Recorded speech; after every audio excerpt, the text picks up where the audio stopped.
আমাদের দোকানে আর নাই, গোটা উত্তরবঙ্গ, গোটা পশ্চিমবঙ্গে নাই। কারো ক্ষমতা নাই মিষ্টি দিতে পারবে, চ্যালেঞ্জ করে বলুন।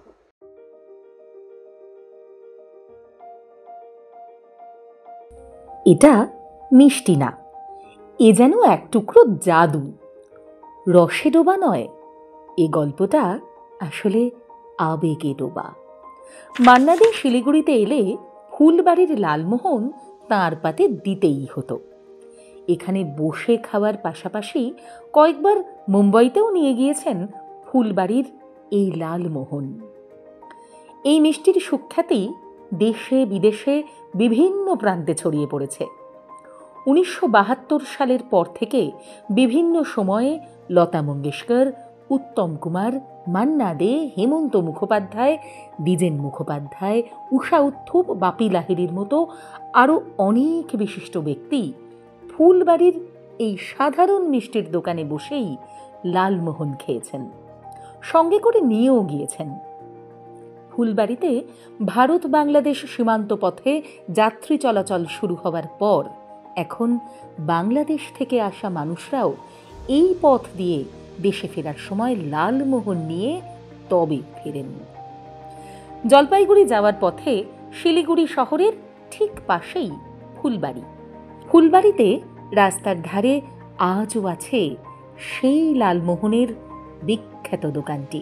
মিষ্টির সুখ্যাতি, জনপ্রিয়তা বেড়েছে, কিন্তু দোকানের চেহারার কোনো রদবদল হয়নি, বদলায়নি লালমোহনের গুণগত মানও। 1956 সালে স্বর্গীয় মনেন্দ্রনাথ ঘোষের হাতে প্রতিষ্ঠিত। এরপর থেকে 2025 সাল চলছে। তার মধ্যে বিশেষত্ব 1972 সালে, 1980 সাল, 1982 সাল, 1979 সাল এবং হেমন্ত মুখার্জি, বেলা মুখার্জি, মান্না দে, কিশোর কুমার, অলোক কুমার, বাপি লাহিড়ী বা মানবেন্দ্র মুখার্জি থেকে শুরু করে সবাই, ঊষা উত্থুপ, সবাই এসছে দোকানে। 80 দশক, 70 দশক তারা খেয়েছেন যে মিষ্টি খেয়ে। এবং মান্না দে 3বার এসছে, বোম্বে নিয়ে গেছে, কলকাতা নিয়ে গেছে, মিষ্টি ট্রেনের মধ্যে প্যাক করে মিষ্টি নিয়ে গেছে। রসে ডোবানো এই লালমোহনের টানে আজও বিভিন্ন প্রান্তের মানুষ ফুলবাড়িতে ভিড় করেন। অনেক মানুষ রাস্তার ধারে গাড়ি থামিয়ে এই দোকানে আসেন, এখানে বসে খান, আবার বাড়ির জন্যও নিয়ে যান।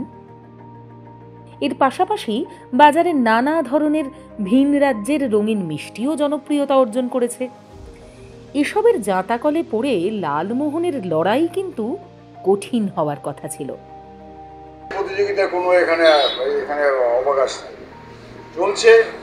আগে যেমন জিনিসের দাম কম ছিল, মিষ্টির দামও কম ছিল, এখন 30 দাম বেড়েছে, মিষ্টির দাম একটু বেড়েছে। কোনো চ্যালেঞ্জের বা মোকাবিলা বা প্রতিদ্বন্দ্বী এসব স্বাভাবিক দোকান, স্বাভাবিক ব্যাপার। সেই আত্মবিশ্বাসে দোকান ঘর রয়েছে আগের মতোই সাধারণ। এখন ঘটনা হচ্ছে যে কলকাতার বুকে বড় বড় সব নামি দামি 150, 172, 200 বছরের দোকান আছে, তারা পুরনো ঐতিহ্য ধরে রেখেছে। এখন আমরা চেষ্টা করবো পুরনো ঐতিহ্য ধরে রাখা যেতে যায়, যাতে এটা ভালো থাকে, এভাবে চলে, সেটা চাইবো। তাদের কাঠামো ভালো থাকবে, লোকের পরিচিতিটা ভালো থাকবে, তো করে দিতে পারি। এটা করতে তো বেশি সময় লাগবে না, ঝাঁঝাঝ করে দিয়ে মার্বেল ফার্বেল বসা, লাইট ফাইট করে দিয়ে, ইন্টেরিয়ার কাজ করে দিয়ে আমরা করে দিতে পারি। আমাদের ইচ্ছা নেই, চলছে যতদিন চলছে এইভাবেই চলছে, চলুক যতদিন চলছে। তার মানে ফোল্ডারদের ব্যাপার আছে, এখানে বাংলাবাসীর ব্যাপার আছে, কী হবে না হবে কিচ্ছু নেই। খুব সাধারণ কয়েকটি চেয়ার টেবিল, আর তার পাশে কড়াইয়ে কড়াইয়ে রসে ভেজানো লালমোহন। অথচ দেখুন আমাদের চারপাশে পাড়ার কত মিষ্টির দোকান আজ ঝাঁ চকচকে। বছরের পর বছর ধরে এই মিষ্টির জনপ্রিয়তা দেশের বিভিন্ন প্রান্তে ছড়িয়ে পড়েছে। পুজো এবং উৎসবের দিনে চাহিদা আরও বাড়ে। যখন এই দোকান চালু হয়েছিল তখন মিষ্টির দাম কত ছিল? 4 আনা। এখন কি দামে বিক্রি হয়? এখন দাম হচ্ছে 15 টাকা, 10 টাকা।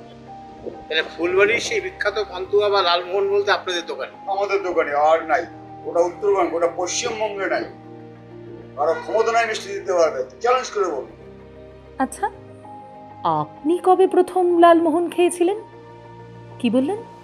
এখনও খাননি, তাহলে আর দেরি করবেন না কিন্তু। আর যদি খেয়ে থাকেন, কমেন্টে লিখে জানান না কেমন ছিল সেই স্বাদ। ভিডিওটি ভালো লাগলে অবশ্যই সাবস্ক্রাইব করবেন কিন্তু আমাদের চ্যানেল।